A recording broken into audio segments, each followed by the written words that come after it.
भाद्रपद कृष्ण अष्टमी को श्री कृष्ण जन्माष्टमी कहते हैं, क्योंकि यह दिन भगवान श्री कृष्ण का जन्मदिवस माना जाता है। इसी तिथि की घनघोर अंधेरी आधी रात को रोहिणी नक्षत्र में यमुना के कारागार में वसुदेव की पत्नी देवकी के गर्भ से भगवान श्री कृष्ण ने जन्म लिया था। यह तिथि उसी शुभ घड़ी की याद दिलाती है और सारे देश में बड़ी धूमधाम से मनाई जाती है। जन्माष्टमी के दिन भगवान श्री कृष्ण की जन्म संबंधी कथा भी सुनाई जाती है। द्वापर युग में भोजवंशी राजा उग्रसेन मथुरा में राज्य करता था। उसके आतंकी पुत्र कंस ने उसे गद्दी से उतार दिया और स्वयं मथुरा का राजा बन बैठा। कंस की एक बहन देवकी थी, जिसका विवाह वसुदेव नामक यदुवंशी सरदार से हुआ था। एक समय कंस अपनी बहन देवकी को उसकी ससुराल पहुंचाने जा रहा था। रास्ते में आकाशवाणी हुई, हे कंस, जिस देवकी को तू बड़े प्रेम से ले जा रहा है, उसी में तेरा काल बसता है। इसी के गर्भ से उत्पन्न 8वां बालक तेरा वध करेगा। यह सुनकर कंस वसुदेव को मारने के लिए उतावला हो गया। तब देवकी ने उससे विनय पूर्वक कहा, मेरे गर्भ से जो संतान होगी उसे मैं तुम्हारे सामने ला दूंगी। बहनोई को मारने से क्या लाभ है। कंस ने देवकी की बात मान ली और मथुरा वापस चला आया। उसने वसुदेव और देवकी को कारागृह में डाल दिया।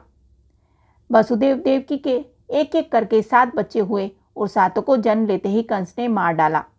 अब 8वां बच्चा होने वाला था। कारागार में उन पर कड़े पहरे बैठा दिए गए। उसी समय नंद की पत्नी यशोदा को भी बच्चा होने वाला था। उन्होंने वसुदेव देवकी के दुखी जीवन को देख 8वें बच्चे की रक्षा का उपाय रचा। जिस समय वसुदेव देवकी को पुत्र पैदा हुआ, उसी समय संयोग से यशोदा के गर्भ से एक कन्या का जन्म हुआ, जो और कुछ नहीं सिर्फ माया थी। जिस कोठरी में देवकी वसुदेव कैद थे, उसमें अचानक प्रकाश हुआ और उसके सामने शंख, चक्र, गदा, पद्य धारण किए चतुर्भुज भगवान प्रकट हुए।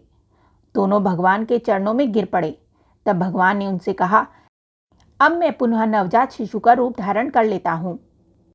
तुम मुझे इसी समय अपने मित्र नंद जी के घर वृंदावन में भेजाओ और उनके यहाँ जो कन्या जन्मी है उसे लाकर कंस के हवाले कर दो।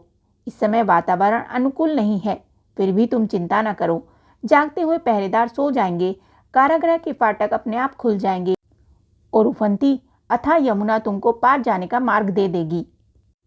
उसी समय वसुदेव नवजात शिशु रूप श्री कृष्ण को सूप में रखकर कारागृह से निकल पड़े और अथाह यमुना को पार कर नंद जी के घर पहुंचे। वहां उन्होंने नवजात शिशु को यशोदा के पास सुला दिया और कन्या को लेकर मथुरा आ गए। कारागृह के फाटक अपने आप बंद हो गए। अब कंस को सूचना मिली कि वसुदेव देवकी को बच्चा पैदा हुआ है।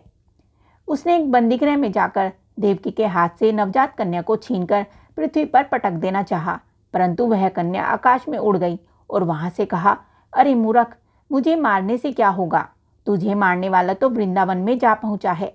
वह जल्द ही तुझे तेरे पापों का दंड देगा। यही है भगवान श्री कृष्ण के जन्म की कथा। आपको कैसी लगी हमें कमेंट करके जरूर बताएं। धन्यवाद।